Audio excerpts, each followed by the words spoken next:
तो जब भी आप कोई टास्क करोगे ना HTML CSS या फिर उसके बाद जावास्क्रिप्ट, तो फोल्डर स्ट्रक्चर मैं बताता हूँ वापस आपको। मान लो आज हम जो डिस्कस करने वाले हैं वो है HTML एलिमेंट्स। जो भी टॉपिक हम डिस्कस करेंगे उसका नाम है HTML एलिमेंट्स। पहले फोल्डर बनाएंगे, फोल्डर ओपन किया, उसके बाद आपको नोटपैड प्लस प्लस ओपन करना है। ठीक है, तो यहाँ पे मैं एक न्यू फाइल बनाऊंगा। न्यू फाइल कहाँ से बनाई हमने, फाइल में जाके न्यू फाइल, देन उसको हम करेंगे save as, save as, right. और उस फोल्डर में जो फोल्डर वर्क मैंने बनाया थोड़ी देर पहले, राइट, वो मेरा है डी ड्राइव में। डी ड्राइव में DOC का फोल्डर है, उसके अंदर बैच 12, उसके अंदर HTML, और ये हमारा HTML एलिमेंट्स। और यहाँ पे हम लिखेंगे index.html। ठीक है, सो जो भी हम पहले HTML फाइल बनाएंगे ना, तो उसका नाम हमेशा क्या होना चाहिए, क्या होना चाहिए,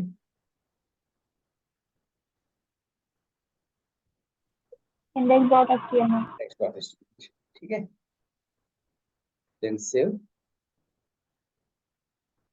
तो हमारी फाइल होगी यहाँ पे सेव। यहाँ पे आके, यहाँ पे आके देख सकते हैं index.html फाइल सेव। अब इसके साथ और भी कुछ फोल्डर स्ट्रक्चर होता है, जैसे कि यहाँ पे होगा एक एसेट्स नाम का फोल्डर। एसेट्स, एसेट्स के अंदर 3 फोल्डर होंगे। एक होगा CSS का फोल्डर, देन एक होगा जावास्क्रिप्ट का, एक होगा इमेजेस। ठीक है, अभी के लिए ये फोल्डर हम यूज नहीं करेंगे, बट प्रैक्टिस हम डे 1 से यही रखेंगे। सारे फोल्डर हम ऐसे ही बनाएंगे, सारे जो भी टास्क है हम एग्जैक्टली ऐसे ही फोल्डर बनाएंगे। फोल्डर मतलब बनाएंगे उसको, आप जो टास्क करें उसका नाम देना है। उसके बाद उसके अंदर index.html फाइल, उसके बाद में एसेट का फोल्डर, एसेट के अंदर 3 फोल्डर्स। ठीक है, अब ये index.html हमने कल डिस्कस किया है। बेसिक वेब डेवलपमेंट की जो भी रिक्वायरमेंट होती है उसमें सबसे इंपॉर्टेंट चीजें 3 ही है, HTML, CSS and JavaScript. JavaScript. तो स्टार्ट करेंगे हम HTML से। हमें ये भी बताया कि HTML क्या करता है, कि आपकी वेबसाइट में कंटेंट क्या होना चाहिए, ये कौन डिसाइड करता है, HTML। HTML sir. Very good, right. तो हमने ऑलरेडी यहाँ पे HTML फाइल ओपन करते हैं, index.html। ठीक है, तो अब ये स्ट्रक्चर कैसा रहता है ना, HTML कैसे लिखते हैं। तो HTML में सबसे पहले हम लिखते हैं डॉक टाइप डिक्लेरेशन। ठीक है, एंगल ब्रैकेट है ना, लेस देन और ब्रैकेट, मैथमेटिक्स में पढ़ा है हमने 10th। तो सबसे पहले लिखा है वो कौन सा ब्रैकेट है, लेस देन और ब्रैकेट, एंगल ब्रैकेट। ठीक है, उसके बाद कौन सा सिंबल है ये, एक्सक्लेमेशन मार्क। है ना, एक्सक्लेमेशन मार्क, एक्सक्लेमेटरी, या फिर मराठी में कहते हैं डॉट सेक्शन। उसके बाद डॉक टाइप, देन HTML, और ये क्लोज। ठीक है, जैसे डॉक टाइप हम कैपिटल में लिखना चाहिए, डॉक टाइप, और उसके बाद HTML। तो ये सबसे पहले लाइन के ऊपर ये कोड होना चाहिए। अब इसका मतलब है, इसको हम क्या कर रहे हैं, डॉक टाइप डिक्लेरेशन।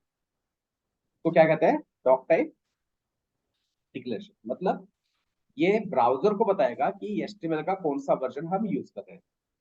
ठीक है, अगर हमने डॉक टाइप डिक्लेरेशन ऐसे लिखा, ये एंगल ब्रैकेट के अंदर एक्सक्लेमेटरी मार्क, उसके बाद डॉक टाइप, टाइप में कैपिटल में, और उसके बाद HTML लिखा, मतलब हम इस प्रोजेक्ट के अंदर HTML का 5th वर्जन यूज कर रहे हैं। ठीक है, आप अगर ये डॉक टाइप डिक्लेरेशन ऐसे लिखोगे, तो इसका मतलब अब ये इंफॉर्मेशन ब्राउजर को दे रहे हैं कि HTML का हम कौन सा वर्जन यूज कर रहे हैं, अच्छा, 5th वर्जन, 5वां वर्जन, राइट। है ना, हर एक चीज के वर्जन होते हैं, करेक्ट ना। बरोबर। जैसे कि मोबाइल है, लैपटॉप है, i3 आ गया प्रोसेसर, फिर उसका लेटेस्ट वर्जन i5, फिर उसके बाद अपडेटेड होके i7 आ गया। अब i7 में भी 5th generation, 7th generation, 8th generation, 10, 12, 13 generation, right? Features बढ़ते आते जाते हैं ना, नए नए वर्जन आते जाते हैं। तो टेक्नोलॉजी में भी वैसे होता है। HTML1, HTML2, HTML3, HTML4 आ गया। अब चालू कौन सा है, कौन सा वर्जन चालू है इंडस्ट्री में? 5वां वर्जन, राइट? और अपडेटेड वर्जन ही यूज करेंगे ना, कोई भी चीज हो। अगर आपने सोचा कि चलो अब वेब डेवलपमेंट का क्लास करते हैं, तो आप ड्यूल को प्रोसेस वाला लैपटॉप थोड़ी लोगे, या कोर टू ड्यू वाला प्रोसेस वाला लैपटॉप लोगे क्या? बिल्कुल नहीं। एटलीस्ट कहोगे कि भाई नहीं, कम से कम मुझे i5 वाला, i5 सीरीज का क्या चाहिए, लैपटॉप चाहिए, है ना? अपडेटेड चीजें ही चाहिए होती है, टेक्नोलॉजी हो या फिर वो प्रोग्रामिंग। तो हम यहाँ पे यूज करेंगे कौन सा वर्जन स्टेबल का?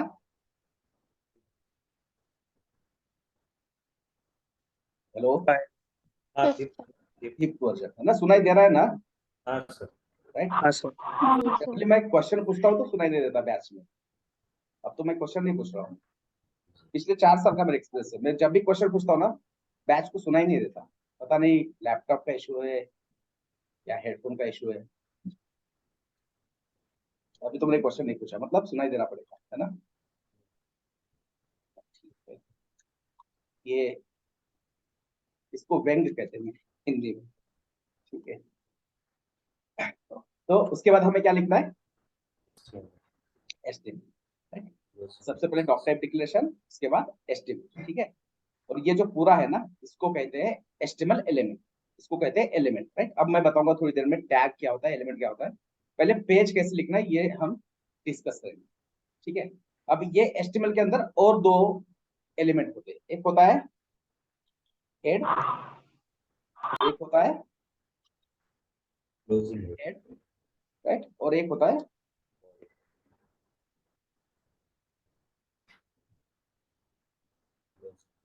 बॉडी, ठीक है? पहले हमने HTML एलिमेंट यूज किया, राइट? एलिमेंट क्या होता है, टैग होता है, मैं एक 10 मिनट में बताऊंगा। बस ये स्ट्रक्चर हम पहले देखो और डिस्कस करें। HTML, और HTML के अंदर 2 HTML एलिमेंट हम यूज किए, कौन से? Head and body. बॉडी, ठीक है? Head and body. तो हेड एंड बॉडी किसके अंदर है? HTML HTML element. ना? तो ये HTML हो गया पेरेंट और ये हो गया उसके चाइल्ड, ठीक है? आप जब भी किसी HTML एलिमेंट को दूसरे HTML एलिमेंट के अंदर यूज करोगे, है ना? जैसे कि यहाँ पे हमने क्या किया है, जो हेड है, हेड HTML एलिमेंट हमने किसके अंदर लिखा है?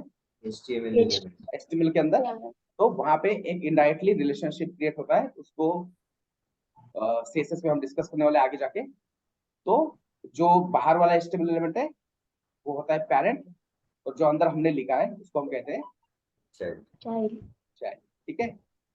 क्लियर है यहाँ तक? ओके, तो अब ये करेंगे डिस्कस HTML एलिमेंट मतलब क्या होता है, ठीक है? तो यहाँ पे जो HTML है, राइट? या फिर मैं यहाँ पे एक एग्जांपल लेता हूँ। मुझे मान लो कोई हेडिंग यूज करना है, क्या यूज करना है? हेडिंग। हेडिंग, है ना? वेबसाइट में हेडिंग होता है, सब हेडिंग होता है, राइट? के अंदर। तो मैंने यहाँ पे H1 लिखा और यहाँ पे मैंने लिखा सब रैंडम, ठीक है?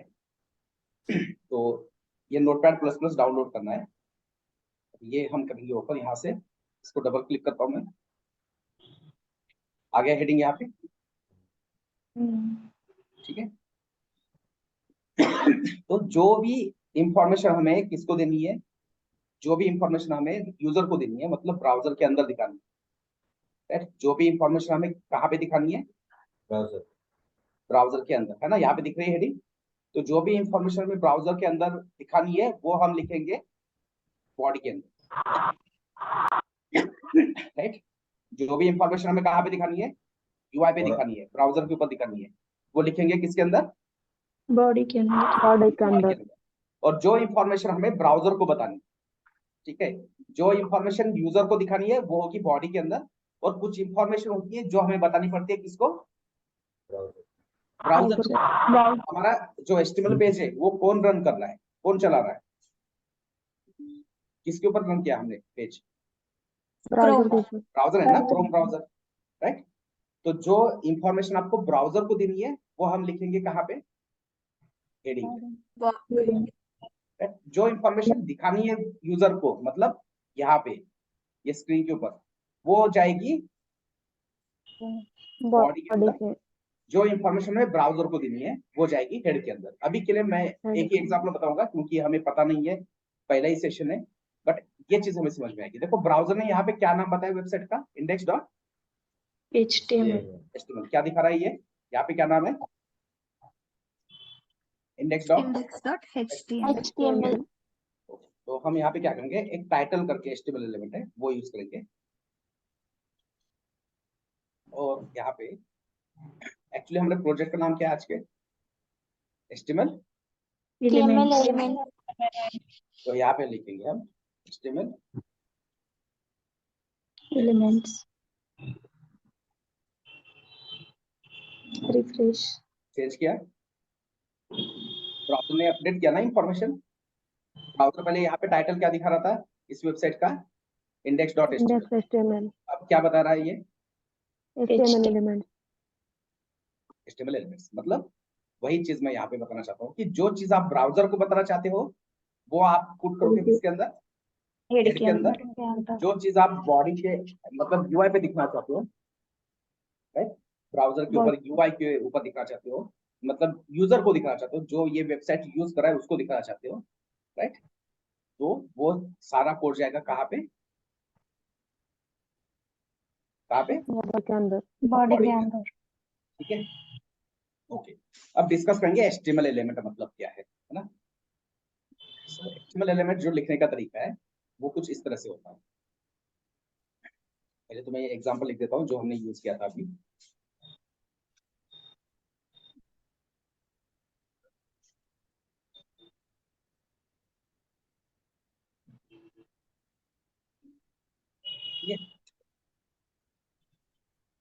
ये हमने ऐसे हेडिंग यूज किया था ना अभी पेज के अंदर,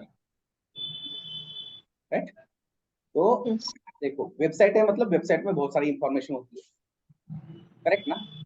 वेबसाइट में हीडर होगा, वेबसाइट में पैराग्राफ होगा, वेबसाइट में इमेजेस हो सकते हैं, राइट, वेबसाइट में बटन्स होते हैं ना, बहुत अलग अलग चीजें होती है, बहुत अलग अलग तरीके से कंटेंट होता है। तो हर एक कंटेंट के लिए हमें ये जो वेब है, वेब जो ऑर्गेनाइजेशन है W3 ऑर्गेनाइजेशन, उन्होंने क्या किया, हर एक चीज के लिए हमें कंटेनर दिया। उन्होंने कहा है कि भाई अगर आपको हेडिंग बनाना है, आपको क्या बनाना है वेबसाइट के अंदर,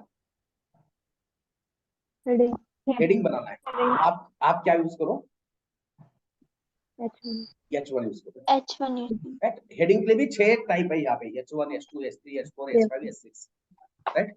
पैराग्राफ चाहिए तो उसके लिए P टैग है ना। सेक्शंस बनाना है तो उसके लिए सेक्शंस करके टैग है। हर चीज के लिए बटन बनाना है तो बटन है। हर चीज के लिए उन्होंने क्या दिया है, HTML एलिमेंट है। HTML एलिमेंट मतलब वो एक कंटेनर है। वो क्या है, कंटेनर है। जैसे कि H1 एक कंटेनर है और H1 क्या होल्ड करेगा हमेशा, H1 हम कब यूज करेंगे, जब भी हमें पेज में क्या चाहिए, हेडिंग चाहिए, तब H1 यूज करेंगे। तो यहाँ पे जो ये H1 नाम है, राइट, ये जो H1 नाम है इसको कहते हैं टैग। इसको क्या कहेंगे, tag. H1 is a tag name, is a tag, right, या फिर टैग कह सकते हो, ठीक है। और ये जो स्टार्ट वाला पार्ट है ना, ये पूरा पार्ट कौन सा वाला, ये स्टार्ट वाला, और ये क्या है, ये स्टार्ट है तो डेफिनेटली ये क्या होगा, क्लोजिंग पार्ट है ना, एंड पार्ट क्लोजिंग पार्ट कह सकते हैं इसको, ठीक है। तो ये स्टार्टिंग टैग है, ये क्लोजिंग टैग है, right. Starting tag, closing tag, और बीच में क्या है, यहाँ पे इंफॉर्मेशन है, कंटेंट है ना, ये क्या है, कंटेंट। तो ये स्टार्टिंग टैग, ये क्लोजिंग टैग और कंटेंट, ये सब मिलके इसको हम कहते हैं HTML एलिमेंट।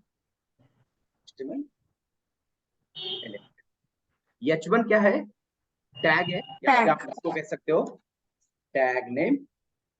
H1 क्या है, is a tag name, right. और टैग नेम को आपने स्टार्टिंग पार्ट में डाल दिया, ये एंगल ब्रैकेट में, उसको फिर यहाँ पे क्लोज भी कर दिया, और उसके अंदर आपने कुछ इंफॉर्मेशन यहाँ पे क्या की है, पुट अप की है। तो इन टोटल ये पूरा का पूरा बन के है ना, ये पूरा जो है इसको हम क्या कहेंगे, HTML element. HTML element. ठीक है, तो HTML एलिमेंट समझने का बहुत ही सिंपल तरीका है। HTML एलिमेंट मतलब एक कंटेनर होता है और उसका कोई एक स्पेसिफिक रीजन होता है। हर HTML एलिमेंट का एक स्पेसिफिक रीजन होता है। मतलब अगर मैंने यहाँ पे H1 यूज किया है, मतलब डेफिनेटली ये मैं किस चीज के लिए यूज करूंगा, सिर्फ और सिर्फ मुझे क्या बनाना होगा, Heading के लिए. हेडिंग के लिए। वेरी गुड, है ना, सिर्फ और सिर्फ हेडिंग बनाने के लिए ही हम H1 यूज करेंगे। पैराग्राफ के लिए हम H1 यूज नहीं करेंगे. करेंगे। ठीक है,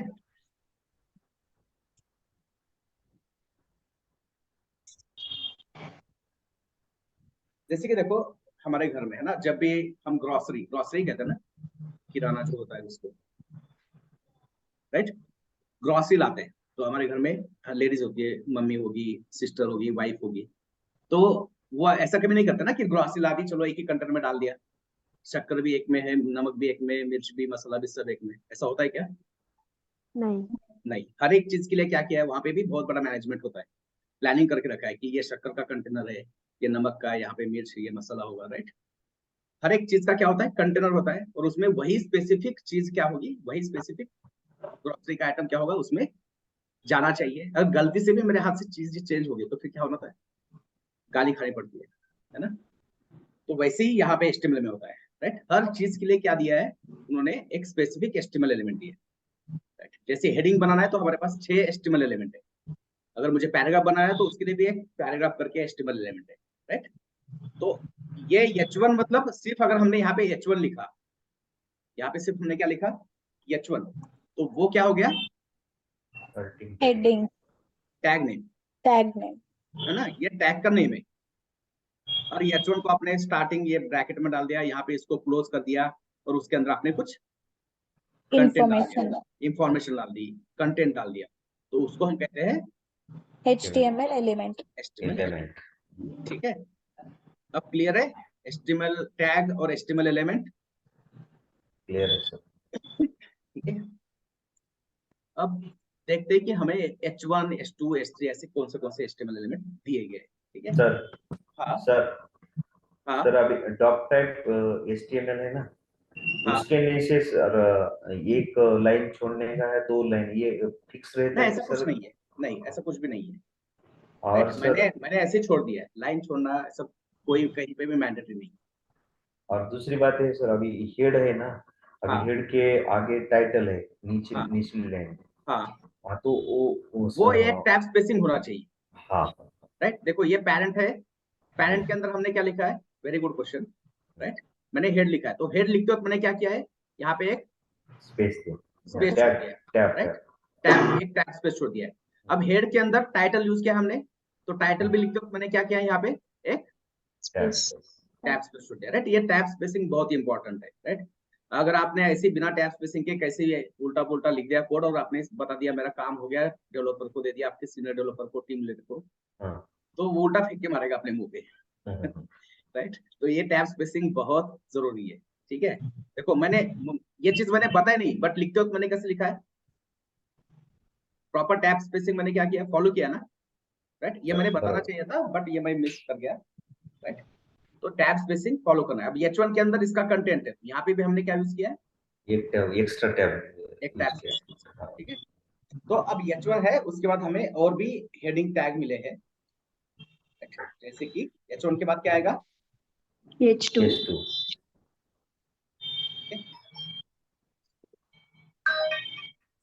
ये सम रैंडम हेडिंग मैं यहाँ पे देता हूँ 1, और हम यहाँ पे लिख देते हैं,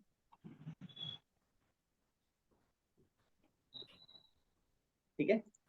और ब्राउजर के ऊपर जाके वापस क्या करेंगे, डिफरेंस क्या है H1 H2 में, स्टार्टिंग एंड एंडिंग. राइट। जो फॉन्ट का साइज है क्या हो रहा है, आधा कम हो रहा है। कम हुआ है ना, राइट। अप्रोक्सीमेटली आधा कह सकते हैं, बट पता नहीं कितना कम हुआ है, बट डेफिनेटली क्या हुआ है, उसका कुछ फॉन्ट साइज कम हुआ है। जब H1 था फॉन्ट साइज बड़ा था, अब ये फॉन्ट का साइज क्या हो गया, टेक्स्ट को हम वेब में क्या कहते हैं, फॉन्ट कहते हैं। ये टेक्स्ट ही है ना बेसिकली, राइट। इंग्लिश में हम क्या कहते हैं, इसको टेक्स्ट कहते हैं, बट वेब की लैंग्वेज में हम इसको क्या कहेंगे, फॉन्ट, और फॉन्ट का साइज क्या हो रहा है, कम हो रहा है। कम हो रहा है, ठीक है। तो वैसे आप क्या करेंगे यहाँ पे, और एक HTML एलिमेंट यूज करेंगे, h3,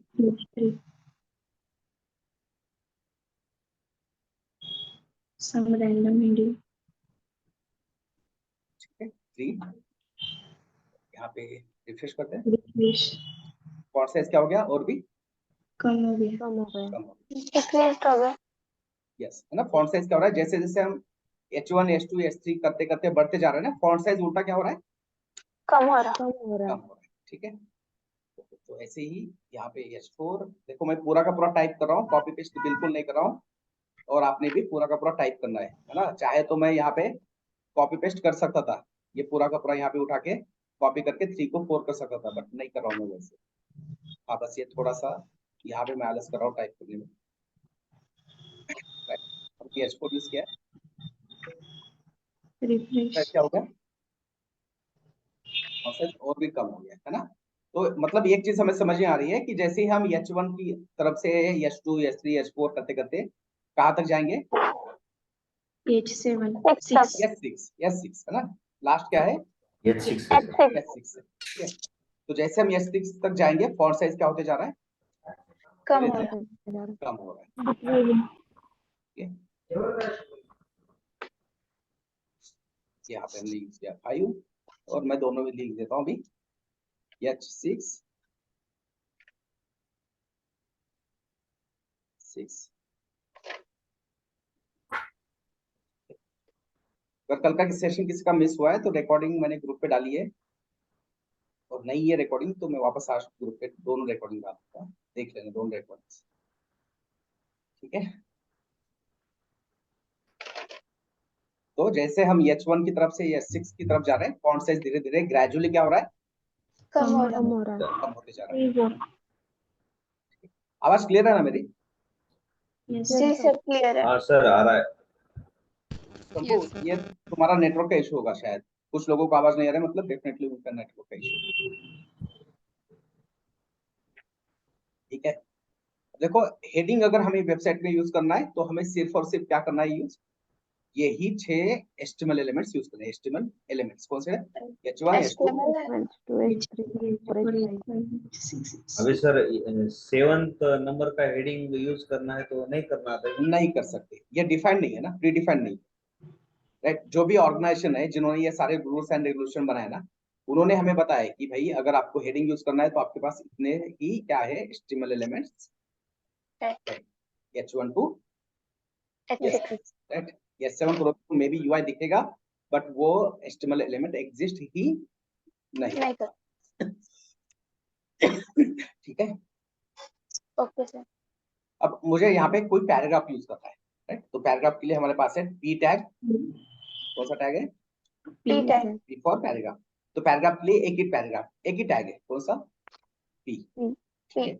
अब मुझे पैराग्राफ लिखना है तो मैं क्या लिखूंगा, मुझे समझ में नहीं आ रहा है, तो हम जाएंगे कहाँ पे, लोरेम एप्सम पे, ये लोरेम एप्सम करते ही यहाँ पे मुझे ये मिल रहा है कुछ कंटेंट। ये कंटेंट क्यों मिल रहा है, क्योंकि मैंने एक एक्सटेंशन ऐड किया है, राइट, क्रोम एक्सटेंशन, कौन सा, ग्रिपर, ग्रिपर करके एक्सटेंशन है वो ऐड कर लो। तो जावास्क्रिप्ट HTML CSS से रिलेटेड आप यहाँ पे जो भी क्या करोगे, सर्च करोगे ना, ये तुरंत आपको रिजल्ट लाके देगा यहीं पे, ठीक है। तो मैं यहाँ से अब क्या करता हूँ, ये टेक्स्ट उठाता हूँ, और यहीं से हम क्या करेंगे, कॉपी करेंगे, और यहाँ पे जाके, ठीक है।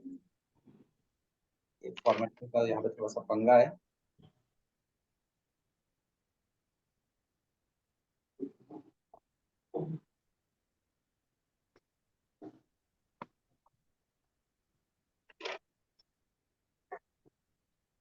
तो हम यहाँ पे देख सकते हैं कि हमारा पैराग्राफ आ गया, दिख रहा है पैराग्राफ, ठीक है, ओके। तो अभी तक हमने दो दो चीजों के लिए HTML एलिमेंट देखे, हेडिंग एंड पैराग्राफ,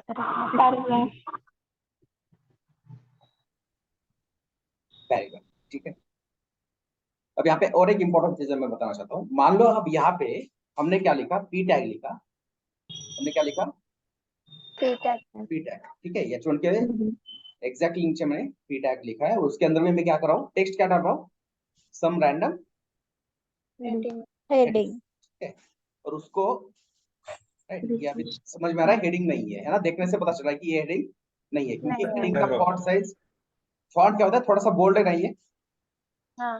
राइट, ये थोड़ा बोल्ड है और ये लाइट है राइट, ये इसका जो वेट है ना, ये थोड़ा सा बोल्ड है, इसके जो स्ट्रोक है वो देखो, है ना, थिकनेस क्या है, ये फॉन्ट का थिकनेस Bold. ज्यादा है ना राइट, ये देखो ए, यहाँ पे जो 1 नंबर है उसका विड्थ देखो कितना है as compare to this one, बड़ा है. बड़ा है ना, बड़ा तो है। इसको कहते हैं फॉन्ट वेट बोल्ड होगा राइट। तो हेडिंग का फॉन्ट वेट बोल्ड होता है और इसका बोल्ड नहीं है, तो ये देखने से पता चल रहा है हमें कि ये हेडिंग नहीं है. नहीं। पैराग्राफ. राइट, पैराग्राफ है। बट क्या कर सकते हैं हम इसको, सीएसएस का यूज करके ना, सीएसएस का यूज करके हम क्या कर सकते हैं इसको, सही सही। सारी चीजें है ना, जैसे कि उसको फॉन्ट वेट बोल्ड चाहिए, बोल दे दिया। अब देखो, अब समझ में आ रहा है कि इसमें से हेडिंग कौन सा है, पैराग्राफ कौन सा है। नहीं. नहीं हमें पता है, हमने लिखा है इसलिए हमें पता है कि ये क्या है, पैराग्राफ और पैराग्राफ और ये क्या है, हेडिंग. हेडिंग है ना। बट यूजर अगर देखेगा, है ना, जिसके लिए हम वेबसाइट बना रहे हैं, उसने अगर ये पेज ओपन किया तो उसको तो फर्क ही महसूस नहीं होगा, वो तो कहेगा कि भाई दोनों चीजें क्या है, हेडिंग. हेडिंग ही है, सेम ही है राइट। ठीक है, आप यूजर को उल्लू बना सकते हो राइट, बट जिसके ऊपर हम ये ब्राउजर है ना, ये ब्राउजर है, ब्राउजर के ऊपर हम जो वेबसाइट ओपन करें, ब्राउजर को हम नहीं कर सकते राइट। ब्राउजर को सारी चीजें समझ में आती है, ब्राउजर को पता है कि ये क्या है, H1 है, और ये क्या है, पैराग्राफ और ब्राउजर को ये भी समझ में आ रहा है कि पैराग्राफ को यहाँ पे CSS देके कैसे बनाया गया है, कैसे दिखाया जा रहा है, बोल्ड कैसे प्रिटेंड किया जा रहा है कि एज अ हेडिंग। पैराग्राफ को यहाँ पे CSS देके क्या बताया जा रहा है, कैसे दिखाया जा रहा है, एज ए हेडिंग। अगर आपने ऐसा HTML लिखा, मतलब जो HTML आपको जिस चीज के लिए दिया है वैसे यूज ना करते, आपने कहा कि चलो मैं मेरी मर्जी से लिखूंगा, तो इससे वेबसाइट के ऊपर बहुत बड़ा इम्पैक्ट होता है। इससे वेबसाइट, जिसकी वेबसाइट बना रहे हो ना, उसकी वेबसाइट के ऊपर बहुत बड़ा इम्पैक्ट होता है। कैसे, देखो, अगर मान लो मैं कोथरूड में रहता हूँ और मुझे अब जाना है डेंटिस्ट के पास, ठीक है, डेंटिस्ट, डेंटिस्ट इन कोथरूड राइट, मुझे ऑनलाइन अपॉइंटमेंट लेनी है उससे राइट। तो देखो, कोथरूड में कम से कम 50 डेंटिस्ट है, सबकी वेबसाइट है, बट सबसे पहले किसी एक की वेबसाइट आ रही है ना, सबसे अट्रैक्टिव ये तो है। प्रैक्टिव है, ठीक है। अब यहाँ पे क्लिनिक स्पॉट करके वेबसाइट है, फिर उसके बाद ये silver pearls dental clinic right, तो ये 1 नंबर पे आ रहा है, ये 2 नंबर पे आ रहा है, कुछ वेबसाइट है एकदम नीचे आ रहे हैं। ये क्यों हो रहा है फिर, है ना, ऐसा तो नहीं है ना इसने बहुत पुण्य किया है, उस लास्ट वाले ने पाप किया, बिल्कुल नहीं, बट उसके डेवलपर ने गलती, राइट। अगर आपने वेबसाइट अट्रैक्टिव बनाई, है वो पहले आता है क्या? यस, जो अट्रैक्टिव है वो पहले आता है क्या? नहीं अट्रैक्टिव नहीं राइट, बहुत सारे पैरामीटर्स होते हैं उसके अंदर, उसमें से एक है सर्च इंजन ऑप्टिमाइजेशन, उसमें से कौन सा है, search engine. Search engine optimization, yes, EO कहते हैं उसको, क्या कहेंगे,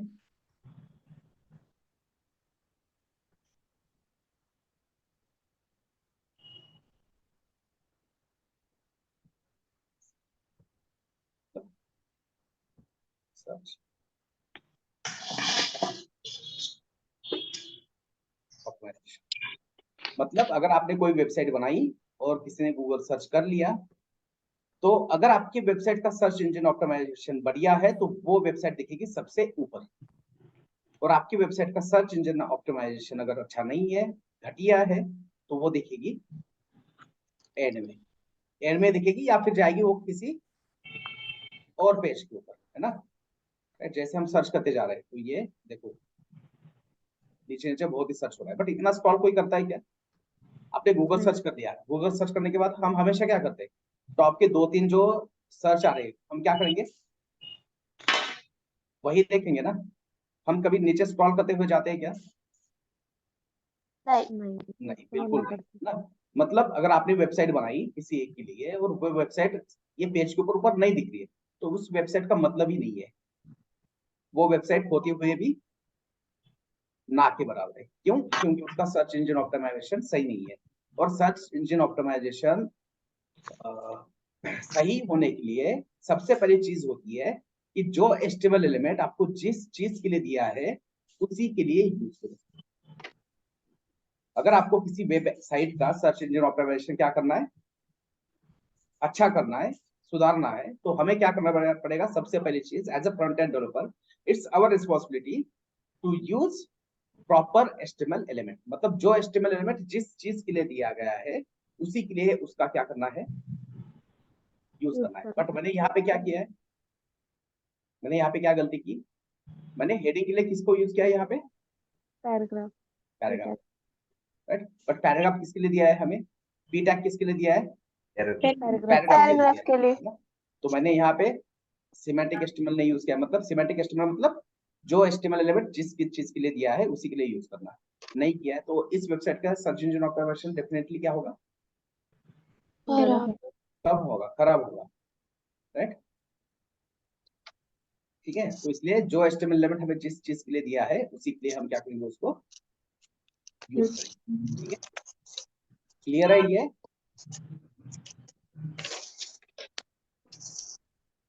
ठीक है, तो अभी तक हमने 6 हेडिंग टैग यूज किए और एक पैराग्राफ। अब सर्च इंजन ऑप्टिमाइजेशन के लिए और एक चीज है यहाँ पे इंपॉर्टेंट। अगर आपने लाइन नंबर 7 पे मान लो H1 यूज किया है, राइट, या लाइन नंबर 11 पे आपने क्या किया है, H2 यूज किया है, तो उसके नीचे आप H3, H4, H5, H6 ही यूज करोगे। H2 के नीचे आप क्या यूज करोगे? रियल नंबर है वो। उससे लोअर नंबर वाला हीडिंग यूज करोगे। अगर H2 के नीचे आप H2 यूज करोगे, H2 के नीचे आप H1 यूज करोगे, तो वो भी प्रॉपर एस्टिमेल नहीं है। उससे भी क्या होगा, फिर सर्च इंजन ऑप्टिमाइजेशन पे डेफिनेटली पड़ेगा, खराब असर होगा। पड़ेगा, खराब होगा, इम्पैक्ट होगा, है ना। बहुत बार बार बता रहा हूँ शायद मैं एक ही चीज। ठीक है, सो ये हो गए हेडिंग और पैराग्राफ। अब वेबसाइट में बहुत बार क्या होता है, हम लिस्ट बनाते हैं ना, लिस्ट दिखता है इस टाइप वेबसाइट के अंदर।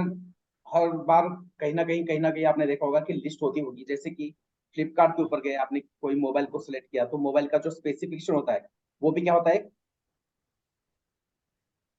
लिस्ट होता है ना। फ्लिपकार्ट के ऊपर गए, यहाँ पे आ गया आप, कोई भी आपने एक प्रोडक्ट मान लो क्या किया, यहाँ पे कीबोर्ड सर्च किया, तो जैसे हम ये कीबोर्ड सेलेक्ट करेंगे तो यहाँ पे ये, अच्छा यहाँ पे स्पेसिफिकेशन नहीं है इसके, मोबाइल के ऊपर जाओ सर्च में डालना पड़ेगा सर पूरा। तो देखो ये स्पेसिफिकेशन है, 4 GB RAM, 64 GB ROM, display, camera, battery, processor, right. तो ये क्या है, एक राइट। तो ऐसे ही लिस्ट हमें बहुत बार बनाना पड़ता है ना। जब भी हम वेबसाइट बनाते हैं, वेब एप्लीकेशन बनाते हैं, हमें लिस्ट बनाना पड़ता है। तो लिस्ट अगर बनाना है तो एक के नीचे एक पैराग्राफ लिखोगे तो लिस्ट भी बन जाएगा, बट वैसे नहीं बनाना है ना। एक के नीचे एक, मैंने क्या किया, अगर पैराग्राफ यूज किया तो उससे में क्या होगा,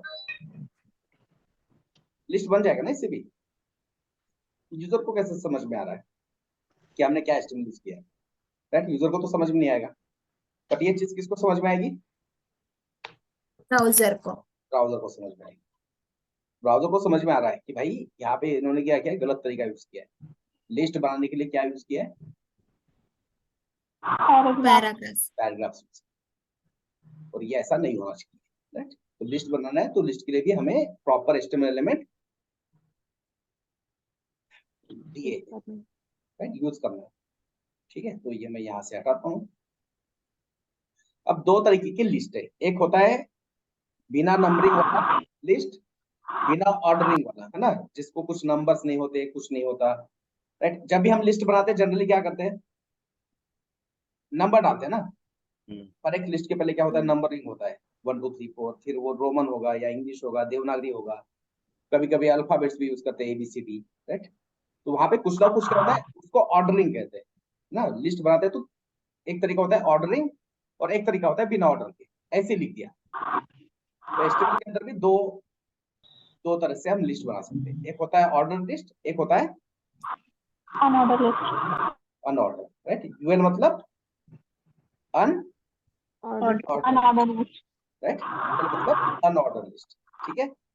और यूएल के अंदर होगा एलआई, एलआई का मतलब डेफिनेटली क्या होगा, एलआई का मतलब लिस्ट। देखो आपके बैकग्राउंड में नॉइज है ना, तो प्लीज म्यूट कर देना, ठीक है। यहाँ पे उतना ज्यादा प्रॉब्लम नहीं होगा, बट रिकॉर्डिंग जब सुनोगे ना तो वो दिक्कत होती है, थोड़ा सा इरिटेट हो जाते हैं। हाँ, अगर आपको कुछ पूछना है तो तब आप अनम्यूट कर सकते हो, बट बैकग्राउंड नॉइज है तो म्यूट कर दो। इसका मतलब चुपचाप बैठना ऐसा नहीं ना, बातें करना है। तो यूएल मतलब unlisted. Unorder list. Unorder list, UL मतलब अनऑर्डर लिस्ट। और यूएल के अंदर हमें और एक एचटीएमएल एलिमेंट यूज करना पड़ता है, कौन सा, एलआई। एलआई। तो एलआई का ये स्टार्ट टैग, ये क्लोजिंग टैग, और इसके अंदर ये कंटेंट, राइट। तो आपको जितने लिस्ट आइटम चाहिए उतने आप क्या करोगे, एलआई यूज करोगे, है ना। मान लो अब एंगुलर भी पढ़ लिया अच्छे से, बहुत अच्छा पढ़ाई किया, तो हम क्या करेंगे, नोड भी पढ़ेंगे, उसके बाद एक्सप्रेस भी पढ़ेंगे, है ना। देन सर, हाँ, लिस्ट के लिए कोई नंबर नहीं है क्या? वो कितने भी ले सकते हैं? कितने भी ले सकते हो, कोई लिमिट नहीं, ठीक। ठीक है। हाँ। आ गया लिस्ट। और लिस्ट में कुछ ऑर्डरिंग है यहाँ पे, मतलब कुछ नंबरिंग है, 1 2 3 4 ABCD नहीं। रोमन नंबर्स, बिल्कुल नहीं, क्योंकि हमने कौन सा लिस्ट यूज किया है यहाँ पे, unorder list. Unorder list use, ठीक है। यहाँ तक कोई क्वेश्चन डाउट है, नहीं। No sir. ठीक है। इसी चीज जैसे अनऑर्डर लिस्ट है, वैसे क्या होता है, order list. Order list. Order list. So order list में, ऑर्डर लिस्ट के अंदर भी एलआई होता है, क्योंकि है तो ये लिस्ट ही है ना, लिस्ट। राइट।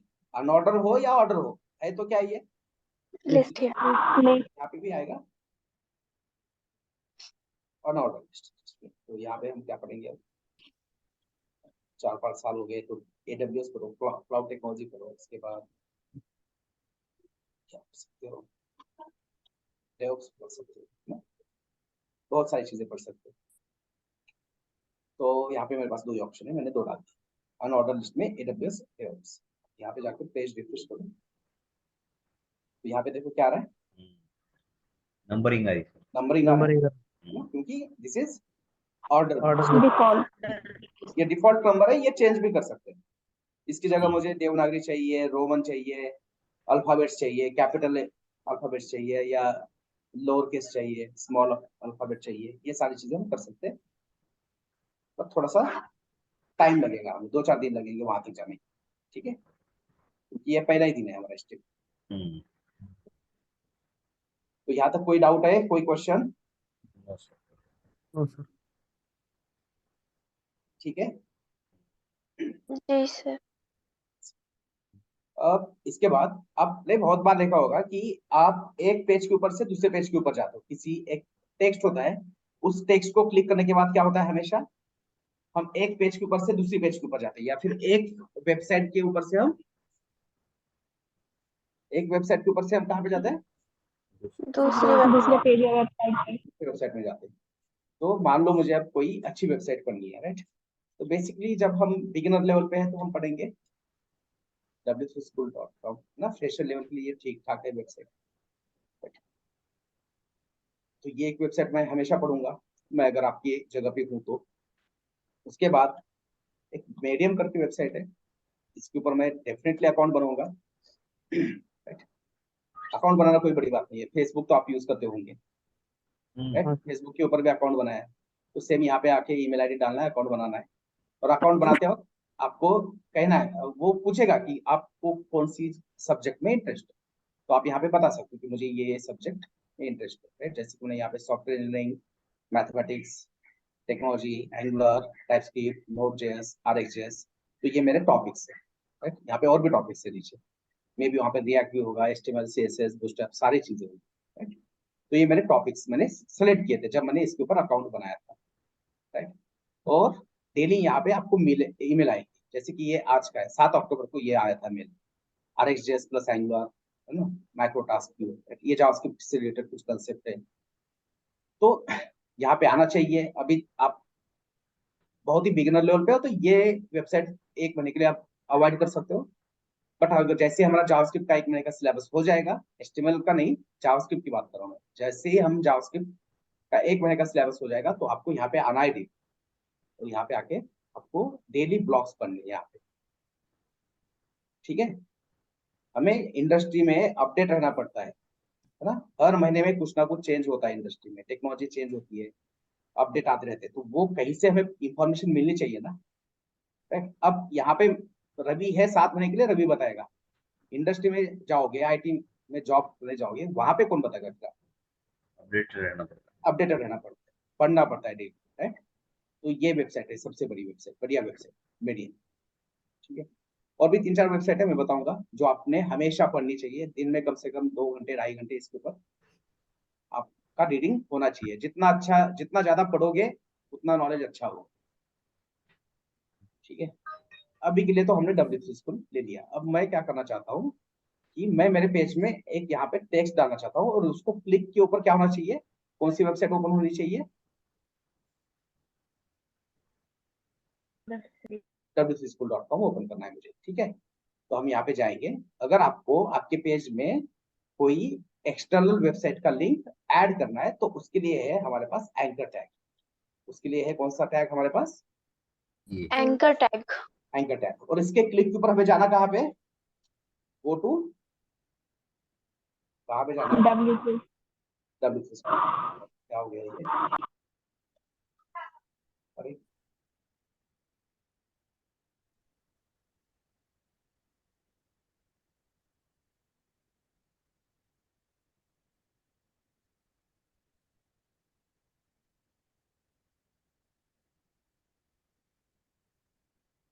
सर आवाज नहीं आ रही आपकी। नहीं मैं टाइप कर रहा था ठीक है, बात नहीं।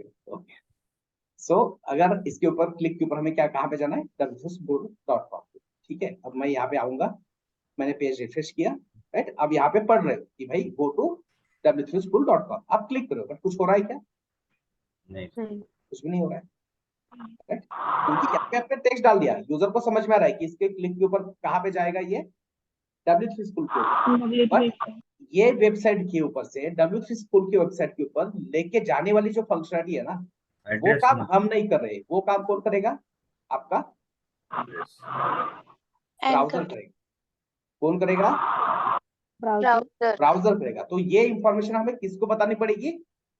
ब्राउजर ब्राउजर को बतानी पड़ेगी। जैसे आपने यहाँ पे टेक्स्ट डाला यूजर के लिए, जो ये वेबसाइट यूज कर रहा है, उसको पढ़ने के बाद समझ में आ रहा है कि भाई यहाँ पे क्लिक करने के बाद हम जाएंगे, हम रिडायरेक्ट होंगे कहाँ पे?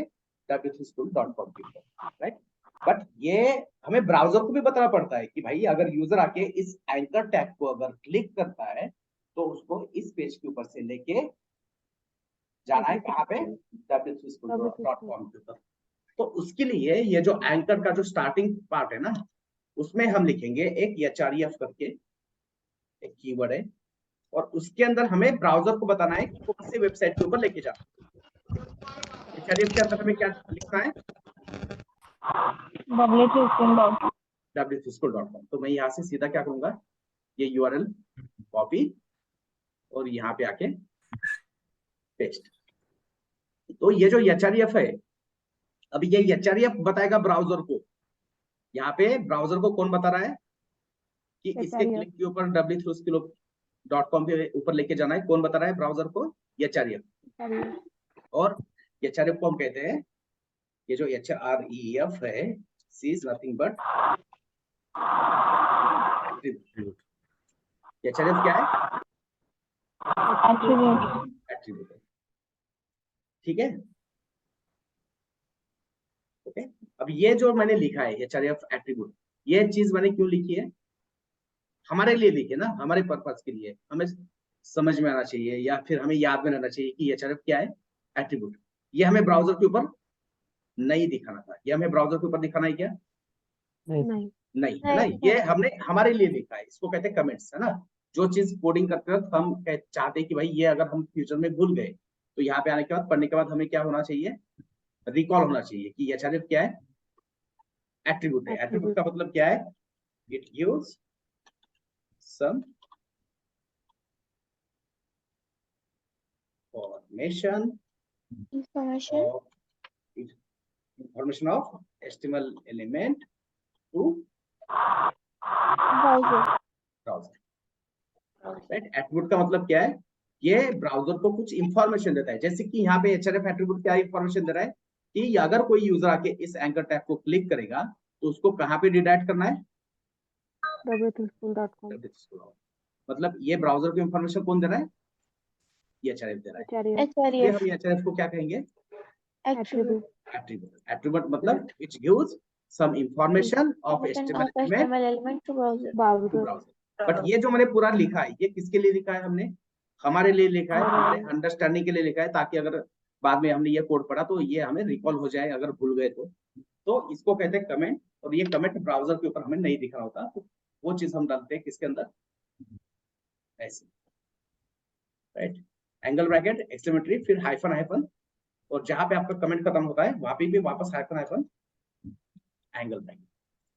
तो ये होता है कमेंट, और ये पार्ट ब्राउजर के ऊपर शो नहीं होता। ठीक है, वापस एक बार इसको जाके रिफ्रेश करो, दिख रहा है क्या वो कमेंटेड पार्ट?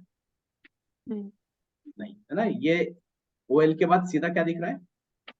w3school ओएल के बाद सीधा ये कौन सा टैग है? एंकर टैग है। कौन सा टैग है ये? ये एंकर मतलब tag. Enter anchor tag. OL मतलब ऑर्डर लिस्ट, यूएल मतलब order list order unorder list, LI मतलब list लिस्ट। ठीक है, अब यहाँ पे मैं क्लिक करता हूँ, देखो जैसे क्लिक हो गया कहाँ पे आ गए हम? w3school.com w3school.com। राइट, हमारा वेबसाइट चला गया, और कौन सा वेबसाइट आ गया? w3school.com school.com आ गया। ठीक है, और ये इसकी वजह से हो रहा है because of HRF attribute. Attribute की वजह से, क्योंकि एचआरएफ ब्राउजर को बता रहा है कि यूजर आके अगर इस एंकर टैग को क्लिक करेगा तो इसको कहाँ पे लेके जाना है? w3school.com। ठीक है, बट हमेशा क्या होता है कि मान लो आप आपकी वेबसाइट में किसी दूसरे की वेबसाइट का लिंक दे रहे हो, राइट। ये हमारा वेबसाइट है, ये हमारा पहला वेबसाइट है, वेबसाइट ही कहेंगे इसको हम, है ना। और इसके अंदर हम किसका लिंक दे रहे हैं?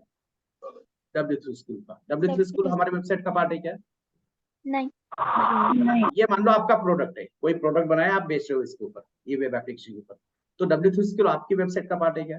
नहीं है, राइट। नहीं। तो अगर हमने यहाँ पे क्लिक किया, यूजर आके यहाँ पे क्लिक करा है, तो हमारी वेबसाइट है क्या अभी ब्राउजर के अंदर? नहीं है, है ना। हमारी वेबसाइट चली गई ब्राउजर के आंखों, मतलब यूजर के आंखों के सामने से चली गई, राइट। ऐसा नहीं होना चाहिए। वेबसाइट मतलब एक मार्केटिंग है, और मार्केटिंग का फंडा है out of sight out of mind. इसलिए तो करोड़ों अरबों खर्च करके कंपनीज क्या करती है? एडवर्टाइजिंग करती है। और वेबसाइट, वेब एप्लीकेशन भी क्या है? एक एडवर्टाइजमेंट का ही मीडियम है। तो हमारी साइट कभी भी यूजर के आंखों से हटने नहीं चाहिए।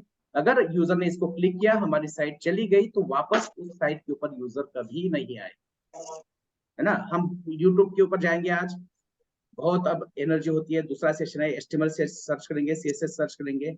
अब सर्च करते करते करते कहीं पे तो फिर टाइगर 3 का ट्रेलर आता है, वो देखेंगे। वो सर्च करते करते कहीं पे फिर इंडिया पाकिस्तान का हाइलाइट्स आता है। एचटीएमएल सीएसएस कहाँ गया है पता है क्या? नहीं ना, राइट। तो वैसे ही होता है, वेबसाइट अगर हमारा चला गया ब्राउजर से तो वापस यूजर उसके ऊपर आने के चांसेस बहुत कम है, अप्रोक्सीमेटली 10% चांसेस है। तो इसलिए हमारा वेबसाइट नहीं जाना चाहिए। बट अब इसको ओपन कैसे करेंगे? ये तो हमें देना है प्रोविजन। तो हम क्या करेंगे? हम ब्राउजर को बताएंगे कि भाई w3school ओपन करो, बट कहाँ पे करो? साइड वाले टैब में करो। कहाँ पे ओपन करो?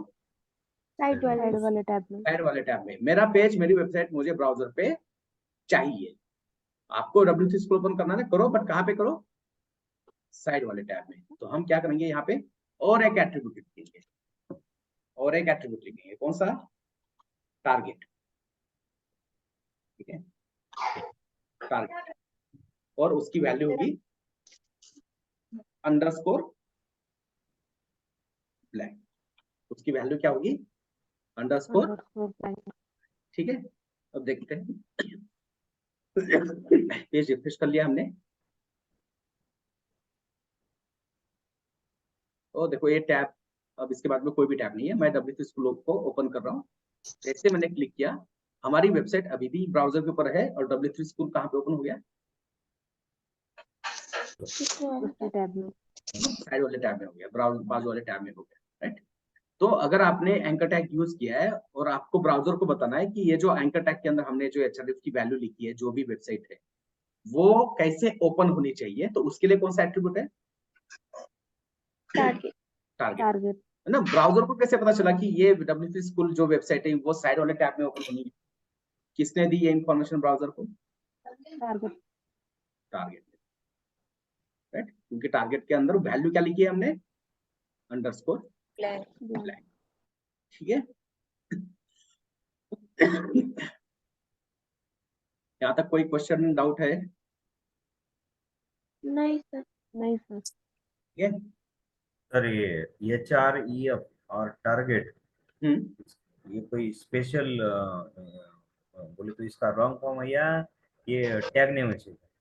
नहीं, ये एट्रीब्यूट नेम है, Attribute. ये एट्रीब्यूट्स है, राइट। एट्रीब्यूट मतलब ये इस HTML एलिमेंट के बारे में कुछ ना कुछ इंफॉर्मेशन किसको दे रहे? ब्राउजर को। Browser. ब्राउजर को दे रहे। ठीक है। सर ब्लैंक एट्रीब्यूट और सेल्फ एट्रीब्यूट भी रहता ना? नहीं, ये ब्लैंक एट्रीब्यूट नहीं है, ब्लैंक एट्रीब्यूट और- की वैल्यू है। एट्रीब्यूट कौन है? टारगेट। टारगेट। राइट, एट्रीब्यूट कौन है? टारगेट। ब्लैंक उसकी वैल्यू है। तो वैल्यू। आप जो कह रहे हो सेल्फ, सेल्फ मतलब बाय डिफॉल्ट होता है। अगर हमने यहाँ पे लिखा भी नहीं ना तो वो क्या होता है? बट सेल्फ होता है। सेल्फ मतलब कहाँ पे ओपन होगा? कहाँ पे ओपन हो रहा है? अपना वेबसाइट चला जा रहा है और W3 हाँ। स्कूल आ रहा है ना। तो आपने हाँ। सेल्फ नहीं लिखा तो भी चलेगा ना फिर, हाँ। राइट। अगर हमने टारगेट की वैल्यू नहीं लिखी तो बाय डिफॉल्ट वो क्या होती है? सेल्फ होती है। सेल्फ में। ठीक है। हाँ। तो हम सेल्फ अगर चाहिए तो नहीं लिखोगे भी तो चलेगा, क्योंकि बाय डिफॉल्ट वो कहाँ पे ओपन कर रहा है? सेम पेज बाजू पे, वाले। सेम सेम टैब में ओपन कर रहा है ना, हाँ। राइट। बाजू वाले टैब में कब ओपन कर रहा है? जब हम ब्लैंक। ब्लैंक लिख रहे हैं तब, राइट। अगर हमने कुछ नहीं लिखा, ये हटा दिया, तो कहाँ पे ओपन होगा? Same tab. सेल्फ में। ठीक है। हाँ। सर एक बार एंकर टैग का बता दोगे क्या यूज? एंकर टैग, क्या सर? यस। देखो एंकर टैग मतलब कब यूज करना है कि ये हमारा वेबसाइट है, राइट। ये हमने एक वेबसाइट बनाया, हमारा पहला वेबसाइट है, कुछ भी नाम दे दो इसको, HTML एलिमेंट्स करके हमने नाम दे दिया। अब इसके ऊपर एक टेक्स्ट है, इसको क्लिक करने के बाद हमें किस कौन सी वेबसाइट के ऊपर जाना है? W3 school. W3 school, right. तो Right. उस टाइम हम यूज करेंगे एंकर टैग। एंकर टैग कब यूज करना है? आपको एक HTML पेज से दूसरे HTML पेज के ऊपर जाना है, या आपको एक वेबसाइट से दूसरे वेबसाइट के ऊपर रिडायरेक्ट करना है, तो उस केस में हम यूज करेंगे कौन सा HTML एलिमेंट? Anchor tag. और सिर्फ एंकर टैग लिखने से काम नहीं चलेगा, हमें ब्राउजर को बताना भी पड़ेगा कि इसके क्लिक के ऊपर कहाँ पे लेके जाना है यूजर को, कहाँ पे रिडायरेक्ट करना है। तो वहां पे हम HRF एट्रीब्यूट यूज करेंगे और उसके अंदर हम उस उस वेबसाइट की लिंक डालेंगे जिसके ऊपर हमें रिडायरेक्ट करके लेके जाना है यूजर को। ठीक है।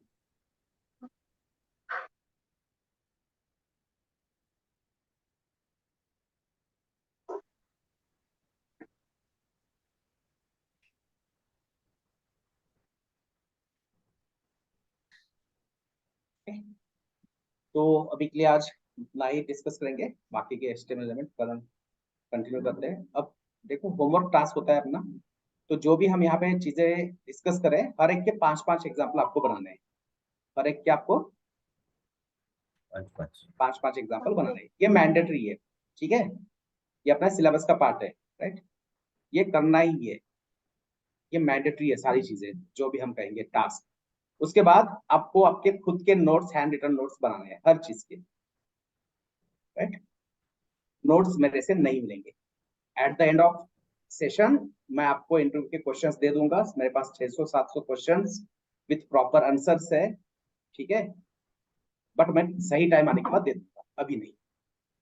हैंड रिटन नोट्स आपको डेली बनाने हैं, डेली जो भी मैं यहाँ पे मैंने, अब मान लो एक एंकर टैग का एग्जाम्पल बनाया तो आपको 5 एंकर टैग के एग्जाम्पल बनाए, मैंने एक यूएल का एग्जाम्पल बनाया तो आपको 5 यूएल के एग्जाम्पल बनाने हैं, ठीक है।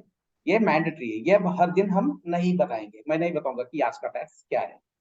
और ये टास्क कंप्लीट होने के बाद आपको जाना है कोड पेन के ऊपर, राइट, कोड पेन करके एक वेबसाइट है, उसके ऊपर जाओ, यहाँ पे भी अकाउंट बना सकते हो आप गूगल का यूज करके, जो आपकी ईमेल आईडी है उसका यूज करके आपको अकाउंट बनाना है, साइन अप करो और साइन अप विद गूगल करो तो अपने आप अकाउंट क्रिएट हो जाएगा। अब मेरा यहाँ पे लॉग इन करता हूँ मैं, मेरा ऑलरेडी अकाउंट है, मेरा ईमेल आईडी, ये पासवर्ड है, राइट, लॉग इन किया। अब लॉग इन करने के बाद यहाँ पे क्लिक करना है पेन को, इसको पेन, ठीक है। जैसे पेन क्रिएट होगा तो यहाँ पे आपको एक नया प्रोजेक्ट बन जाएगा।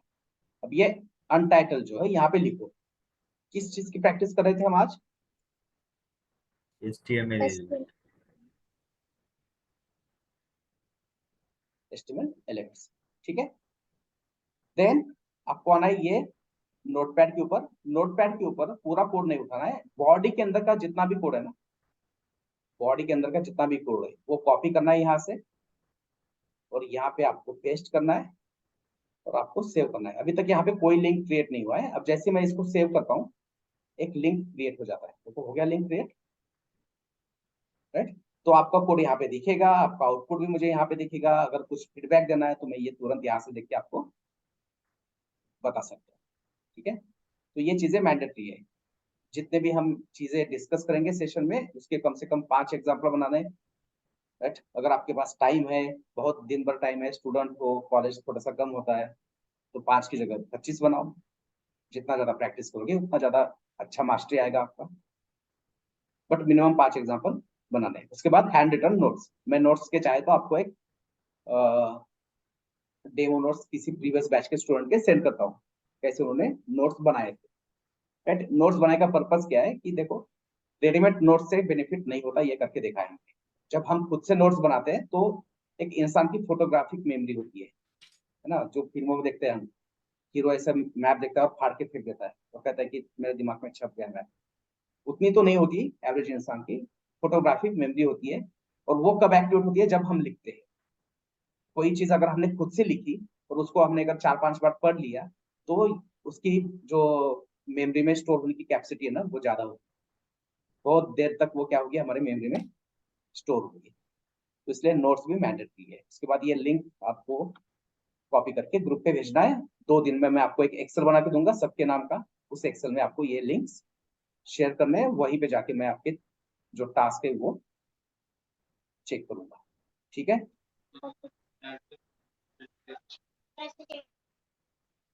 किसी का कोई क्वेश्चन है क्या? Hello sir. हाँ यस हुआ।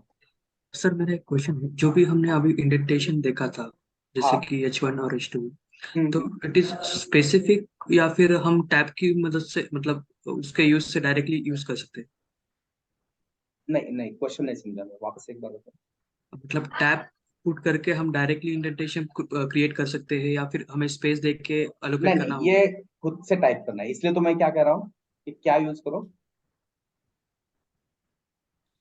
मुझे समझ में नहीं आया सर। राइट। अब ये शुभम यही कहना चाहता हूँ ना कि अगर मैं यहाँ पे यस तो ऐसे ऐसे डायरेक्टली कुछ इसका शॉर्टकट अगर मेरे को मिल गया कि पूरा एचटीएमएल एलिमेंट अपने आप ही बन जाए, हम्म। राइट, वो नहीं यूज करेंगे, राइट। अभी पूरा जो कोड है, राइट, इवन यहाँ से एचटीएमएल डॉक टाइप हेड से ये सारा कोड हमें मैन्युअली रिटर्न करना है। क्यों? क्योंकि अब देखो, अब तुम्हारा पता नहीं है, कंप्यूटर बैकग्राउंड है तो ठीक है, बट मैं नॉन कंप्यूटर बैकग्राउंड से हूँ तो मुझे ये चीज नहीं है। अगर मैंने, नहीं सर, मैं भी नॉन कंप्यूटर बैकग्राउंड से। हाँ, तो फिर तो बिल्कुल मत यूज करना, ओके। राइट। क्योंकि देखो हमें पता नहीं है सिंटैक्स, अगर इसकी जगह पे मैंने क्या यूज किया, मान लो आप यही अगर मैं किसमें ओपन करता हूँ और एक एडिटर, तो यहाँ पे तो बहुत स्मार्टली होते हैं सारे काम, बट हमारे याद में नहीं रहेंगे, राइट। देखो मैं यहाँ पे अब हेडिंग यूज करना चाहता हूँ, डैशबोर्ड,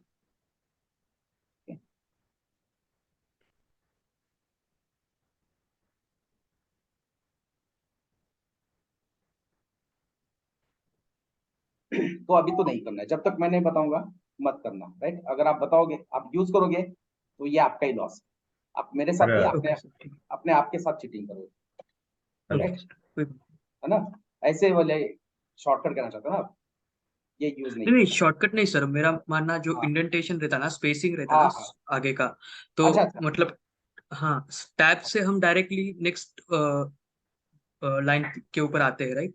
करेक्ट करेक्ट, हाँ, तो पाइथन में कैसा होता है कि हम इंटर करके वो स्पेसिंग बढ़ा सकते हैं या कम कर सकते हैं। अच्छा तो अच्छा। यहाँ पे थोड़ा कंफ्यूजन था, इसलिए मैंने पूछ लिया। नहीं, ये टैब से करेंगे आप, राइट? ओके एंटर करके टैब, ओके, करेक्ट। अच्छा, ये क्वेश्चन था क्या?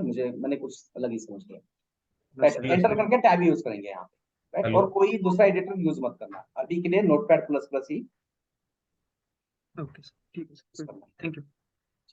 Hello sir.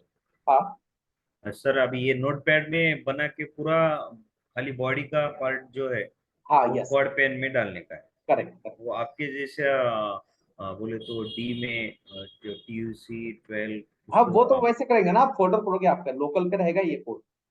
फोल्डर बनाना ही है क्या? फोल्डर तो बनाना ही है। अच्छा अच्छा। हाँ, फोल्डर तो बनाना ही है, वो आपके लोकल में रहेगा ना। आपके पास हाँ भी रिवीजन करने के लिए कुछ होना चाहिए ना फिर। और ये अगर आपको पता है तो अच्छी बात है, बट ये सी ड्राइव या डाउनलोड डॉक्यूमेंट्स में मत रखना, ये हमेशा किसी और ड्राइव में रखना, ठीक है? क्योंकि सी पे अपना ऑपरेटिंग सिस्टम होता है, ऑपरेटिंग सिस्टम में चला गया तो सारा कोड क्या हो जाएगा? प्रॉब्लम है। प्रॉब्लम हो जाएगा, सारा कोड चला जाएगा, राइट? अगर पार्टीशन नहीं है तो किसी से बनवा लो। अगर सिर्फ एक ही ड्राइव है तो 2 ड्राइव हाँ बनवा सर। लो अपने लैपटॉप के अंदर, और दूसरे ड्राइव में, सी ड्राइव छोड़ के दूसरे ड्राइव में क्या करना है? बना। कोड बनाना है, ठीक है?